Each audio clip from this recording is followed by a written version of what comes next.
I started dancing when I was 2 years old.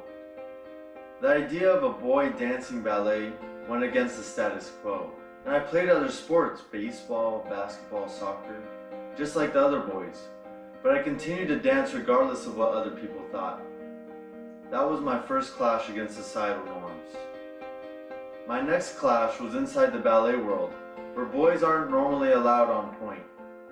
Being the only boy in class, I watched the other girls in fascination as they were able to put on these shoes and float across the floor. I couldn't understand why boys didn't dance point, so I pestered my reluctant teacher to let me start. My determination to become a better dancer pushed me to begin point, even though it was considered a primarily female-oriented technique. My fellow dancers had always told me about the pain of point, and seeing their bruised toenails, thick calluses, and blood blisters left me with no doubt as to the truth of it. I was beyond anxious when starting my first class.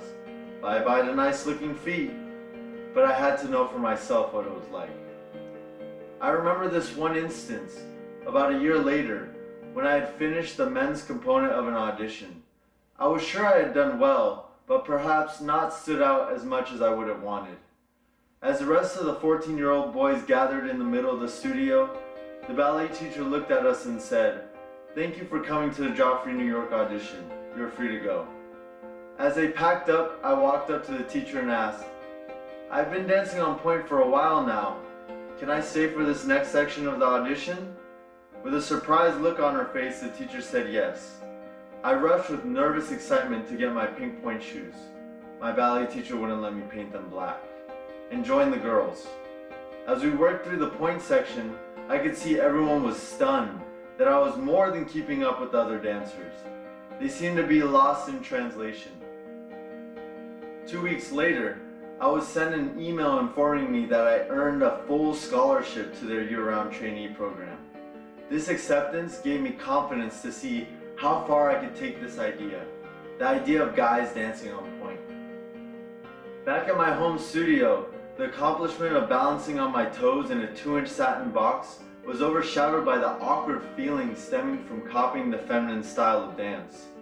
Instead of having delicate hands and feet that glided through the air, I wanted every step to have more rigidity in the hands and feet, reminiscent of a torero in a bullfight.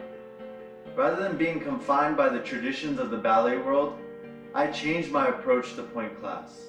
It had become evident to me that point is a form of expression that goes beyond gender roles. Not everyone has been receptive of me dancing on point, nor my interpretation of it. Despite this, I continue to put hours after hours in the studio because point ignites a creative fire within me. My choreographed pieces push traditional boundaries of expression by bringing masculinity to the table, and thus settles that awkwardness that I felt when starting point.